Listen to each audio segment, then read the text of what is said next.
Happy New Year, Grace City. We made it to another year. If you're feeling a bit like me as you walk into 2022, you may be walking in with a little bit of trepidation. You may be thinking, what's this year gonna bring? I've seen the meme that people are afraid that it's 2020, TOO, 2022. And let's hope that it's not a repeat of 2020. But I know these past few weeks have been tough.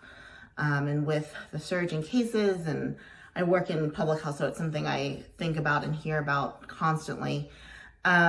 It's hard. And as we walk into this new year, it might be hard to walk in with hope. It might be hard to think about what is God going to be doing in this new year.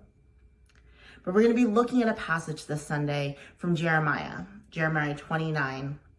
I'm going to be looking at a period of time that isn't the best of times. And arguably, it's probably the worst of times. And yet, in this period of the worst of times, there's this verse that I know you've all heard before. For I know the plans for you, plans to prosper you, to give you a hope and a future. Jeremiah 29:11. And I know that probably you've all clung to this passage, that you've read it, that you've given it out as encouragement. Someone has sent it back to you. But I need you to remember that that verse was said to the Israelites in the midst of probably their worst of times, when they were living in exile. They were living in a time that their enemies had taken them away from their homes and brought them to live in enemy land.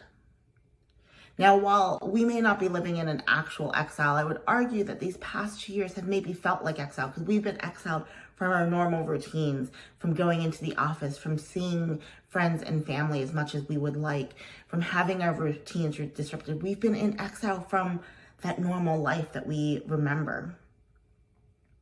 But as we walk into this new year and knowing that there could be more hard times, I invite us to look at this new year through the looking glass, through this phrase that we hear from Alice in Wonderland, but is also said by Paul, that we would look at things with a different perspective, not as things are, but as God would say it. And so that no matter what the times are, that we can look at these verses in Jeremiah 29 and see the promises and the things that we are called to do, and know that is our call as Christians in this new year, no matter what it brings.